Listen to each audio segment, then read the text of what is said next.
Exam के लिए काफी कम समय बचा हुआ है। अब बस आपके पास रिवीजन करने का, मॉक टेस्ट लगाने का, प्रीवियस ईयर क्वेश्चन सॉल्व करने का टाइम बचा हुआ है। मैथ्स के 30 क्वेश्चंस आएंगे और 30 क्वेश्चन में जो सबसे ज्यादा इंपॉर्टेंट रोल है वो अर्थमेटिक का है। जो सबसे ज्यादा इंपॉर्टेंट चैप्टर है परसेंटेज, रेशियो, एवरेज। मैं आपको भी सलाह दूंगा कि आप भी पूरे जान जी लगा के आप इन्हें रिवीजन करें, मॉक टेस्ट लगाएं, तो ही आप मैथ्स में अच्छा स्कोर कर पाएंगे। क्योंकि मैथ जो होता है एक स्कोरिंग सब्जेक्ट होता है, ये रटने का सब्जेक्ट नहीं है। इसमें आप रट नहीं सकते हैं, इसीलिए आप रटने के बजाय इन्हें रिवीजन करें, बार बार सॉल्व करें, प्रैक्टिस करें, तो ही आप मैथ्स में अच्छा स्कोर कर पाएंगे। पहले परसेंटेज की का चैप्टर कंप्लीट करें, फिर रेशियो एंड प्रोपोर्शन पढ़ें, फिर एवरेज पढ़ें, फिर पार्टनरशिप पढ़ लें, एज बेसिस जो क्वेश्चंस हैं उनको कर लें, क्योंकि ये सभी जुड़े हुए हैं आपस में। ये सभी में परसेंटेज और रेशियो का यूज होता है। इसके बाद आप profit and loss, dishonest shopkeeper और डिस्काउंट, ये सभी को आप एक साथ पढ़ लें। कंपाउंड इंटरेस्ट और सिंपल इंटरेस्ट, ये दोनों को एक साथ पढ़ें। जब भी पढ़ें ये दोनों को एक साथ पढ़ें। टाइम एंड वर्क और पाइप एंड सिस्टर, ये दोनों चैप्टर को आप एक साथ पढ़ें। Time, speed and distance chapter, boat and stream और ट्रेन, ये सभी को आप एक साथ कंप्लीट करें। देखिए मैं अभी अलजेब्रा पढ़ रहा हूँ। देखिए मैं अलजेब्रा का पढ़ के नोट्स भी बना लिया हूँ। इसी तरह से मैं हर एक चैप्टर का, मैं सभी का नोट्स तैयार कर लिया हूँ और मैं उन्हें रिवीजन भी कर रहा हूँ और मॉक टेस्ट भी लगा रहा हूँ। रिसेंटली मैं आरपीएफ का एग्जाम में देखा हूँ, टेक्नीशियन के एग्जाम में देखा हूँ, जेई के एग्जाम में देखा हूँ। सभी में इलेक्शन के क्वेश्चन पूछे जा रहे हैं, तो आप एक बार उन्हें अच्छे से देख लें। एवरेज स्पीड से रिलेटेड जो भी क्वेश्चंस आते हैं उनको भी आप एक बार अच्छे से देखें। सक्सेसिव डिस्काउंट से हर एक एग्जाम में क्वेश्चन पूछे जा रहे हैं। डिसऑनेस्ट शॉपकीपर, बेईमान दुकानदार से हर एक एग्जाम में क्वेश्चन पूछे जा रहे हैं। मीन, थर्ड प्रोपोर्शन और फोर्थ प्रोपोर्शन, इन सभी से भी क्वेश्चन पूछे जा रहे हैं। एग्जाम में क्वेश्चन को कैसे सॉल्व करना है, पूरा बेसिक से बनाना है या फिर शॉर्ट मेथड बनाना है, या शॉर्ट मेथड बनाना है तो किस तरीके से बनाना है, मैं आज आपको ये बताने जा रहा हूं। सबसे पहले यूनिट डिजिट चेक करना है। यूनिट डिजिट मैच कर गया, यदि सभी ऑप्शन अलग अलग हैं, यूनिट डिजिट मैच कर गया, आपको आंसर टिक कर देना है। पूरा कैलकुलेशन नहीं करना है, मल्टीप्लाई पूरा नहीं करना है, डिवाइड पूरा नहीं करना है, डिजिटल सम का यूज करना है। डिजिटल सम मैच कर गया तो वो आंसर हो जाएगा। मल्टीपल चेकिंग करना है, 2 का मल्टीपल, 3 का मल्टीपल, 4 का मल्टीपल, 8 का मल्टीपल, 16 का मल्टीपल, 5 का मल्टीपल, 10 का मल्टीपल, 11 का मल्टीपल, ये सभी का मल्टीपल चेक करना है। मल्टीपल चेक हो गया, वो आंसर हो गया। हमको पूरा मल्टीप्लाई करना ही नहीं है, आपको ऑप्शन एलिमिनेट करना है, ब्रेक करके मल्टीप्लीकेशन और डिवीजन करना है। नमस्कार दोस्तों, आप सभी का स्वागत है हमारे YouTube channel Ankit Singh railway में। जो भी मेरे साथियों आरआरबी एनटीपीसी 2025 और आरआरबी ग्रुप डी 2025 के एग्जाम में अपियर होंगे, उन सभी बच्चों को हमारी हार्दिक शुभकामनाएं हैं, क्योंकि ये आपके लिए एक बहुत बड़ी अपॉर्चुनिटीज है जॉब पाने की। तो आज मैं आप लोगों को इस वीडियो में एक बहुत ही अच्छी टॉपिक के साथ आप लोगों से वाकिफ होने जा रहा हूं। एग्जाम के लिए काफी कम समय बचा हुआ है, बस आपके पास रिवीजन करने का, मॉक टेस्ट लगाने का, प्रीवियस ईयर क्वेश्चन सॉल्व करने का टाइम बचा हुआ है। तो आज का जो टॉपिक है वो है मैथमेटिक्स में अर्थमेटिक, क्योंकि मैथ्स के 30 क्वेश्चंस आएंगे और 30 क्वेश्चन में जो सबसे ज्यादा इंपॉर्टेंट रोल है वो अर्थमेटिक का है। क्योंकि बहुत सारे बच्चे एडवांस क्वेश्चन से, एडवांस मैथ्स से डरते हैं, उनसे भागते हैं, जबकि वो आसानी होते हैं। लेकिन मैं आज अर्थमेटिक पे बात करने जा रहा हूं, जो काफी इंपॉर्टेंट टॉपिक है, जो एग्जाम के लिए समझिए तो एग्जाम का हार्ट है। अर्थमेटिक एग्जाम के लिए जान है। उसके कुछ चैप्टर हैं, वो सभी चैप्टर पूरे अर्थमेटिक में यूज किए जाते हैं। तो आज मैं आप लोगों को अर्थमेटिक के लिए बताने जा रहा हूं कि अर्थमेटिक्स के कौन कौन से चैप्टर ज्यादा इंपॉर्टेंट हैं। जो सबसे ज्यादा इंपॉर्टेंट चैप्टर है percentage, ratio, average, profit and loss, dishonest shopkeeper और डिस्काउंट चैप्टर, लैंग्वेज बेस्ड, ये काफी इंपॉर्टेंट चैप्टर हैं अर्थमेटिक्स के। और ये सभी बेस हैं, पूरे अर्थमेटिक के बेस हैं। इन सभी से आप पूरे अर्थमेटिक के क्वेश्चंस को सॉल्व कर सकते हैं। टाइम एंड वर्क हुआ, पाइप एंड सिस्टर्न हुआ, ये सभी जो है अर्थमेटिक के बेस चैप्टर है।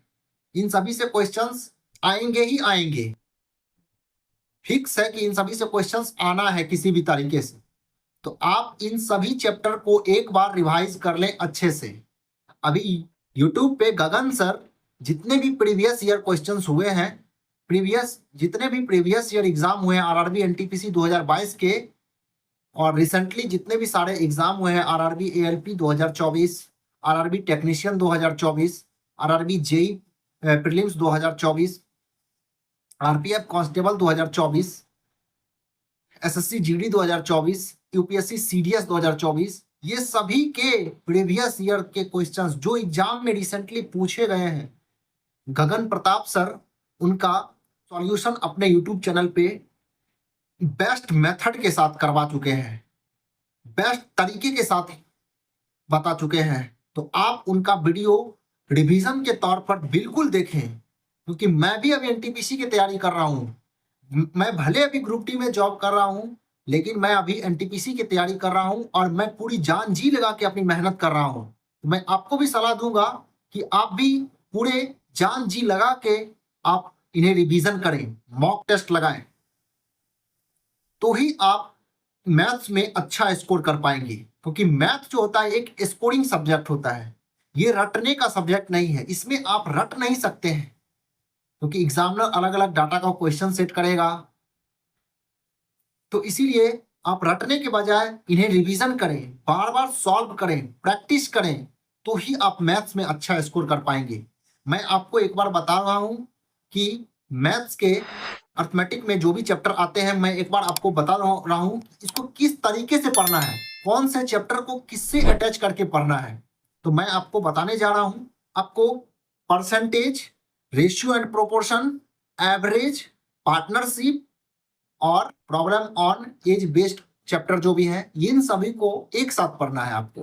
पहले परसेंटेज का चैप्टर कंप्लीट करें, फिर रेशियो एंड प्रोपोर्शन पढ़ें, फिर एवरेज पढ़ें, फिर पार्टनरशिप पढ़ लें, और आप एज बेसिस जो क्वेश्चंस हैं उनको कर लें, क्योंकि ये सभी जुड़े हुए हैं आपस में। ये सभी में परसेंटेज और रेशियो का यूज होता है।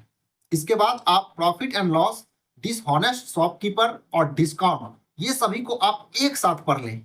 इसके बाद CI and SI, compound interest और सिंपल इंटरेस्ट, ये दोनों को एक साथ पढ़ें। जब भी पढ़ें ये दोनों को एक साथ पढ़ें। फिर टाइम एंड वर्क और पाइप एंड सिस्टर, ये दोनों चैप्टर को आप एक साथ पढ़ें। यदि आप टाइम एंड वर्क सॉल्व कर लिए हैं तो आप पाइप एंड सिस्टर आपको आसानी से सॉल्व हो जाएगा। तो आप इस तरीके से पढ़ाई करें जैसे मैं बता रहा हूं। अगला time, speed and distance chapter, boat and stream और ट्रेन, ये सभी को आप एक साथ कंप्लीट करें। इन सभी चैप्टर को आप एक साथ कंप्लीट करें। और आप मिक्सचर एंड एलिगेशन, ये टॉपिक को आप तैयार कर लें। आप इस तरीके से अपनी तैयारी को करें और ये सभी चैप्टर का रिवीजन करते हुए आप नोट्स भी बनाएं, कॉपी में नोट करें हर एक क्वेश्चंस, क्योंकि ये सभी एग्जाम बेसिस से काफी इंपॉर्टेंट है ये क्वेश्चंस। क्योंकि मैं देखा हूं, मैं रिसेंटली जो भी सर पढ़ा रहे हैं, मैं उन्हें पढ़ के नोट्स भी बना लिया हूं। मैं अभी आपको दिखाऊंगा कि मैं नोट्स बनाया हूं कि नहीं। आपको लग रहा हो कि मैं झूठ बोल रहा हूं, तो मैं अभी आपको दिखाऊंगा। देखिए मैं अभी अलजेब्रा पढ़ रहा हूं, देखिए मैं अलजेब्रा का पढ़ के नोट्स भी बना लिया हूं। मैं आपको दिखा रहा हूं कि अलजेब्रा का पढ़ाई करके मैं नोट्स भी बना लिया हूं। इसी तरह से मैं हर एक चैप्टर का जो sir exam paper 1, exam paper 2 करके कराए हैं, मैं सभी का नोट्स तैयार कर लिया हूं और मैं उन्हें रिवीजन भी कर रहा हूं और मॉक टेस्ट भी लगा रहा हूं। एक और अर्थमेटिक्स का इंपॉर्टेंट पॉइंट बताने जा रहा हूं कि अभी अर्थमेटिक में कौन कौन से टॉपिक ट्रेंडिंग चल रहे हैं, किस किस टॉपिक से सवाल आ रहे हैं। परसेंटेज से ही किस टॉपिक से सवाल आ रहे हैं, रेशियो एंड प्रोपोर्शन से ही किस टॉपिक से सवाल आ रहे हैं, सीआई एंड एसआई से ही किस टॉपिक से सवाल आ रहे हैं। मैं क्या ट्रेंडिंग चल रहा है अभी एग्जाम का, तो मैं आपको वो बताने जा रहा हूं। आप इलेक्शन बेसिस क्वेश्चंस जो परसेंटेज के अंतर्गत ही आते हैं, उन्हें आप एक बार जरूर देख लें, क्योंकि हर एक शिफ्ट में इलेक्शन बेसिस क्वेश्चन पूछे जा रहे हैं। रिसेंटली मैं आरपीएफ का एग्जाम में देखा हूं, टेक्नीशियन के एग्जाम में देखा हूं, जेई के एग्जाम में देखा हूं, सभी में इलेक्शन के क्वेश्चन पूछे जा रहे हैं, तो आप एक बार उन्हें अच्छे से देख लें, क्योंकि और इलेक्शन बेसिस अच्छे सवाल पूछे जा रहे हैं। जो जिसका लेवल अच्छा है, जो मॉडरेट लेवल में क्वेश्चन आ रहा है, वो पूछे जा रहे हैं। एवरेज स्पीड से रिलेटेड जो भी क्वेश्चंस आते हैं उनको भी आप एक बार अच्छे से देख लें। फॉर्मूला बेसिस तो आएंगे ही, लेकिन जो फॉर्मूला बेसिस पे नहीं होते हैं एवरेज स्पीड, वो भी पूछे जा रहे हैं। तीसरा, सक्सेसिव डिस्काउंट से हर एक एग्जाम में क्वेश्चन पूछे जा रहे हैं। चौथा, डिसऑनेस्ट शॉपकीपर, बेईमान दुकानदार से हर एक एग्जाम में क्वेश्चन पूछे जा रहे हैं। ये सब ट्रेंडिंग टॉपिक है जो भी रिसेंटली एग्जाम में पूछे जा रहे हैं। आप इन सभी क्वेश्चन, इन सभी टॉपिक पे बिल्कुल ध्यान दें। अभी आपके पास रिवीजन का टाइम है। आप मेरी बातों को माने। यदि आप सफलता लेना चाहते हैं तो आप मेरी बातों को बिल्कुल फॉलो करें। मैं आप लोगों को बिल्कुल सही रास्ता बता रहा हूं। सफलता लेने के लिए, जॉब पाने के लिए मैं आप लोगों को बिल्कुल सही रास्ता बता रहा हूं। आप इनको बिल्कुल फॉलो करें। और मैं आप लोगों को 5वां टॉपिक बताने जा रहा हूं, मीन, थर्ड प्रोपोर्शन और फोर्थ प्रोपोर्शन। इन सभी से भी क्वेश्चन पूछे जा रहे हैं, तो आप इन सभी टॉपिक पे अच्छे से एक बार रिवाइज कर लें। दो दो क्वेश्चन ही सॉल्व कर लें मॉडरेट लेवल के, लेकिन आप कर लें। एक बार एग्जाम में का पैटर्न उठा के जो प्रीवियस ईयर है उन्हें देखें, उन्हें क्वेश्चन को सॉल्व करें। मेरा बात को माने। आप लोग एक बार मेरी बात को मान के देखें। यदि आपको अच्छा ना लगे तो मेरा वीडियो देखना आप छोड़ दीजिएगा, आप मेरा चैनल को अनसब्सक्राइब कर दीजिएगा, लेकिन आप एक बार मेरा बात को मान के देखें। यदि आपको सफलता लेनी है तो आप मेरा बात एक बार पक्का माने। दोस्तों, मैं आप लोगों को बहुत हेल्प करूंगा, बहुत सहायता करूंगा। मैं जॉब पाया हूं, मैं जॉब लिया हूं। मैं भले अभी आरआरबी ग्रुप डी में पोस्टिंग हूं, लेकिन ख्वाब मेरे बड़े हैं। तो मैं आप लोगों को भी ख्वाब बड़े देखना सिखाऊंगा। आप लोग को भी मैं बड़े जॉब का सपना दिखाऊंगा। दिखाऊंगा ही नहीं, उन्हें लेने के लिए, उन्हें पाने के लिए मैं आप लोगों को कोशिश करता रहूंगा कि आप उन्हें पाएं, आप भी जॉब में आए। क्योंकि जो भी बच्चे मिडिल क्लास के फैमिली के होते हैं, वो बच्चे की परेशानी को मैं अच्छे तरह से जानता हूं, क्योंकि मैं भी एक मिडिल क्लास की फैमिली से उभर कर यहाँ तक पहुंच पाया हूं। आज जो ये देख रहे हैं मेरा कमरा, आज मैं जॉब करते हुए देख लीजिए, ये मेरा पीछे का, ये सभी जो है मेरा पीछे का दीवार में चिपकाया हूं, क्योंकि मैं भी पढ़ाई कर रहा हूं। अभी रिसेंटली पढ़ाई कर रहा हूं। इस तरीके से मैं पढ़ाई कर रहा हूं, तो आप भी करें, आप भी। और मैं एक बहुत इंपॉर्टेंट पॉइंट और बताने जा रहा हूं अर्थमेटिक में, जो ये भी काफी इंपॉर्टेंट होने जा रहा है। क्योंकि आप इतना चीज की पढ़ाई तो करेंगे, बेसिक पढ़ेंगे, सभी चैप्टर को सॉल्व करेंगे, प्रीवियस ईयर सॉल्व करेंगे, मॉक टेस्ट लगाएंगे, लेकिन मैं एक चीज और आपको बताने जा रहा हूं जो काफी इंपॉर्टेंट पॉइंट है, जो काफी एग्जाम के लिए काफी इंपॉर्टेंट पॉइंट है, कि एग्जाम में क्वेश्चन को कैसे सॉल्व करना है। पूरा बेसिक से बनाना है या फिर शॉर्ट मेथड बनाना है, या शॉर्ट मेथड बनाना है तो किस तरीके से बनाना है, मैं आज आपको ये बताने जा रहा हूं। इसके कुछ पॉइंट्स बताऊंगा, आपको ये सभी करना है। और ये टॉपिक कैलकुलेशन से रिलेटेड है। बेसिक से ही बनाइए आप, कोई बात नहीं है, लेकिन मैं कैलकुलेशन कैसे करूंगा। अब बेसिक का मतलब है कि आप 4 पेज में सॉल्यूशन हो रहा है, तो क्या आप एग्जाम में 4 पेज में सॉल्यूशन करेंगे? बिल्कुल नहीं करना है 4 पेज में सॉल्यूशन। आपको बेसिक माइंड में सॉल्यूशन करना है।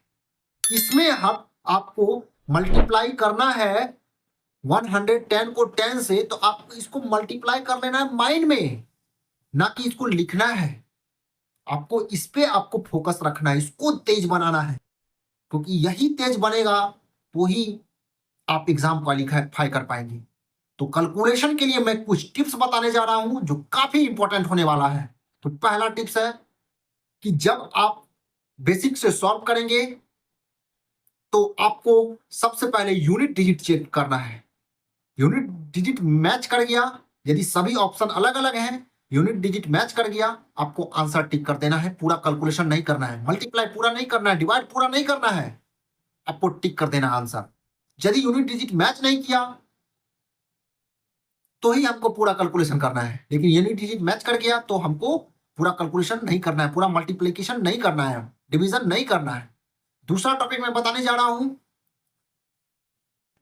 क्योंकि एग्जाम में कभी कभी आपको अप्रोक्सीमेशन क्वेश्चन डाल दिए जाएंगे, डेसिमल में कैलकुलेशन हार्ड करने के लिए डाल दिए जाएंगे, तो वहां आपको अप्रोक्सीमेशन लगाना है, अप्रोक्स में आंसर पता करना है। और आंसर टिक कर देना है, आपका कोई आंसर बिल्कुल सही होगा। तीसरा टॉपिक मैं आपको बताने जा रहा हूं, डिजिटल सम का उपयोग करना है। डिजिटल सम मैच कर गया तो वो आंसर हो जाएगा। चौथा टॉपिक मैं बताने जा रहा हूं आपको, मल्टीपल चेकिंग करना है। 2 का मल्टीपल, 3 का मल्टीपल, 4 का मल्टीपल, 8 का मल्टीपल, 16 का मल्टीपल, 5 का मल्टीपल, 10 का मल्टीपल, 11 का मल्टीपल, ये सभी का मल्टीपल चेक करना है। मल्टीपल चेक हो गया, वो आंसर हो गया। हमको पूरा मल्टीप्लाई करना ही नहीं है। पांचवा मैं आपको बता रहा हूं, ऑप्शन एलिमिनेशन। ये भी एक काफी इंपॉर्टेंट पॉइंट, कैलकुलेशन का एक काफी इंपॉर्टेंट पॉइंट है। आपको ऑप्शन एलिमिनेट करना है। आप ऑप्शन एलिमिनेट कर लिए, आप ऑप्शन को छांट लिए, 4 ऑप्शन में से आप 2 क्वेश्चन एलिमिनेट कर दिए, तो आपके पास मात्र 2 ऑप्शन बचेगा।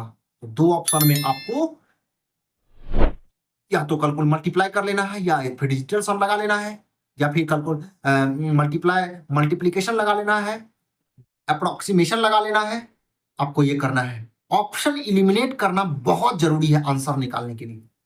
और मैं आपको छठा बताने जा रहा हूं, जो ये भी एक काफी कैलकुलेशन का इंपॉर्टेंट पार्ट है। ब्रेक करके मल्टीप्लिकेशन और डिवीजन करना है।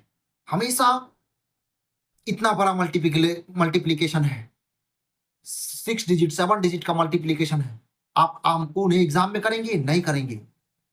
अब हमको 115 को 99 से मल्टीप्लाई करना है, तो क्या हम मल्टीप्लाई करेंगे 1 लिख के? नहीं करेंगे, उसे ब्रेक कर देंगे। हम 115 को 100 माइनस 1 से मल्टीप्लाई करेंगे, तो मेरा कैलकुलेशन आसान हो जाएगा, तो हम उन्हें कैलकुलेशन कर पाएंगे, तो हम अपना आंसर को जल्दी निकाल पाएंगे। तो हमें इस तरीके से एग्जाम को अटेम्प्ट करना है। तो अभी भी आपके पास दोस्तों टाइम है, आप अभी भी लग जाए, पूरी ईमानदारी के साथ लग जाए, अपने आप को बिल्कुल नहीं ठगें, आप अपना 100% लगा दें, क्योंकि यही 100% आपको काम आएगा। 100% में यदि कुछ भी कमी आ गया तो फिर आपको दिक्कत होगी। आप पूरा 100% झोंक दे एग्जाम में, सोच ले कि मुझे किसी भी हाल में जॉब लेनी है, इस बार लेनी है तो लेनी है। तो मैं आज आप लोगों को अर्थमेटिक की पूरी जानकारी दे पाया हूं, और वीडियो को आप पूरा अंत तक जरूर देखिएगा, क्योंकि आप अंत तक वीडियो नहीं देखेंगे तो पूरा बात समझ नहीं पाएंगे। भले आप वीडियो को स्पीड करके देखिएगा, लेकिन जरूर अंत तक देखिएगा, तो ही आपको बिल्कुल समझ में आएगा। तो मैं एक बात आपको और बोलना चाहूंगा, अगर आपको मेरी वीडियो हेल्पफुल लगी हो तो आप इन्हें जरूर अपने दोस्तों के साथ शेयर करिएगा। यदि कोई प्रॉब्लम हो तो आप मुझे जरूर कमेंट बॉक्स में कमेंट करके मुझसे सवाल पूछिएगा, मैं उन्हें जरूर जवाब दूंगा। मैं बिल्कुल चाहूंगा कि आपका हर एक क्वेश्चन का, हर एक सवाल का जवाब दूं, चाहे वो वीडियो के माध्यम से हो या कमेंट का आंसर दे के माध्यम से हो, तो मैं बिल्कुल आपको जवाब दूंगा। आप मेरा कॉन्टैक्ट नंबर पे व्हाट्सएप नंबर दिया हुआ है, आप उन्हें हमसे कॉन्टैक्ट करके हमसे बात भी कर सकते हैं। तो इतना ही, फिर मिलते हैं हम अपनी अगली वीडियो के साथ। तो आप लोगों को बहुत बहुत धन्यवाद। Thank you.